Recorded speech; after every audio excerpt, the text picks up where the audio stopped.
जाती है। आगे दैत्य त्रैलोक्यसुर बोला, मुझे धन दौलत नहीं बल्कि हर रात एक सुंदर और कुंवारी लड़की की भेंट चाहिए, और इस बात का ख्याल रहे लड़की पवित्र होनी चाहिए।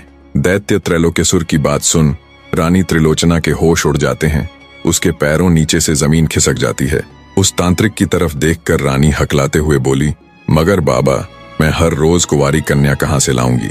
रानी की बात सुन तांत्रिक बोला, अरे मूर्ख स्त्री, जब मेरे महामहिम तेरी सौतेली बेटी को ही खत्म कर देंगे तो राज्य को संभालने वाला कौन बचेगा? कौन होगा जिसके हाथ में पूरे राज्य की बागडोर होगी? तुम होगी। संपूर्ण अरण्यपुर पर तुम्हारा शासन होगा, और एक रानी के लिए हर रोज एक कुंवारी लड़की का इंतजाम करना कौन सी बड़ी बात है? तांत्रिक की बात सुन रानी त्रिलोचना की आंखें चमक उठीं। ये तो कभी उसने सोचा ही नहीं था कि राजकुमारी रुद्रलेखा की मृत्यु के बाद सब कुछ उसी का होगा। वहीं संपूर्ण राज्य की महारानी बनेगी। खुद को रानी बनने की कल्पना मात्र से ही रानी त्रिलोचना सिहर उठी।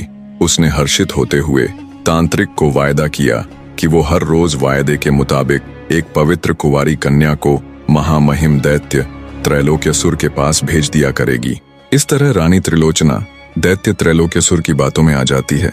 दैत्य त्रैलोक्यसुर, जिसे हर रोज अपने शिकार के लिए बाहर जाना पड़ता था, अब उसे उसका शिकार बैठे बिठाए ही मिल जाया करेगा। रानी त्रिलोचना खुशी खुशी वापस राजमहल लौट आती हैं। कहाँ वो अब तक सिर्फ बदले की ही सोच रही थी, और कहाँ अब वो संपूर्ण राज्य की रानी बनने वाली थी। कल्पना मात्र से ही उसका रोम रोम सिहर उठता है। अब बस उसे इंतजार था तो बस इस बात का कि कब वो दैत्य राजकुमारी रुद्रलेखा को अपना शिकार बनाएगा। उधर दैत्य त्रैलोक्यसुर भी उचित अवसर की तलाश में रहने लगा, और जल्दी ही वो दिन आ भी गया। एक दिन राजकुमारी रुद्रलेखा ने विभित्सना से कहा कि आज उसका शिकार पर जाने का मन है। राजकुमारी की बात सुन बिना किसी आपत्ति के विभित्सना बोली, ठीक है राजकुमारी जी, चलो फिर। राजकुमारी रुद्रलेखा बोली, नहीं सखी, आज हम अकेले ही शिकार पर जाना चाहते हैं। विभित्सना ने मना किया, पर राजकुमारी अपनी जिद पर अड़ी रही। कहते हैं ना, जब होने का समय आता है तो उसे कोई टाल नहीं सकता, वो तो होकर ही रहती है। अंततः कुछ सिपाहियों के साथ विभित्सना ने राजकुमारी रुद्रलेखा को शिकार पर जाने की इजाजत दे दी। बेशक वो राजकुमारी थी, पर हर छोटे से छोटा काम भी वो अपनी सखी विभित्सना से पूछकर ही करती थी।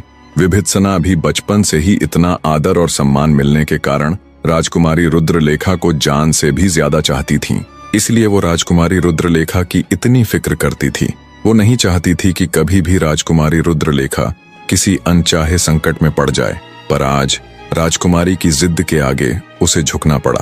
राजकुमारी रुद्रलेखा जब जंगल में पहुंची तो कई दिनों से इसी अवसर की तलाश में बैठे दैत्य त्रैलोक्यसुर की तो जैसे चांदी हो गई। पलक झपकते ही उसने राजकुमारी के साथ मौजूद सभी सिपाहियों को मार गिराया और राजकुमारी रुद्रलेखा को उठाकर श्मशान में ले गया। दैत्य त्रैलोक्यसुर आज तक अपने जीवन काल में हजारों लाखों कुंवारी लड़कियों के साथ खेल चुका था, पर राजकुमारी रुद्रलेखा सा उसने कभी कोई न देखा था। आज से ठीक 11 दिन बाद अमावस की रात्रि थी। कई 100 वर्षों बाद इस बार आने वाली अमावस का मुहूर्त कुछ खास था। इस बार ग्रहों का कुछ ऐसा संयोग बन रहा था जिस दिन बुराई की शक्तियां अपने पूरे चरम पर होती। दैत्य त्रैलोक्यसुर को वर्षों से इस खास अमावस का इंतजार था। अमावस से ठीक कुछ दिन पहले ही उसे राजकुमारी रुद्रलेखा मिली तो उसके लिए सोने पर सुहागा वाली कहावत चरितार्थ हो गई। दैत्य ने निश्चय किया कि वो 11 दिन बाद आने वाली अमावस की काली रात में राजकुमारी रुद्रलेखा की आहुति देगा, जिससे उसकी शक्तियां अजेय हो जाएंगी। फिर उसे अपने प्राण बचाने के लिए किसी तोते की आवश्यकता नहीं पड़ेगी और वो सदा के लिए अजर अमर हो जाएगा।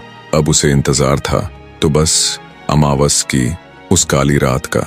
उधर जब शाम होने तक भी राजकुमारी रुद्रलेखा वापस राजमहल नहीं लौटी तो विभित्सना को उसकी चिंता सताने लगी।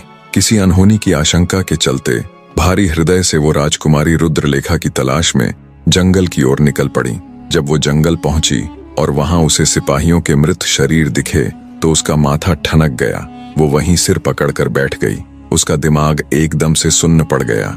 उसके मन में तरह तरह के अनचाहे विचार आ रहे थे कि राजकुमारी रुद्रलेखा के साथ पता नहीं क्या हुआ होगा। अपनी तंत्र विद्या से राजकुमारी रुद्रलेखा के शरीर की गंध का पीछा करते करते वो श्मशान तक जा पहुंची, जहां वो दुष्ट राक्षस राजकुमारी रुद्रलेखा को उठाकर ले गया था। श्मशान में पहुंचने पर जोर जोर से राजकुमारी को आवाज लगाते हुए विभित्सना उसे वहां खोजने लगी। कुटिया के अंदर अचेत अवस्था में पड़ी।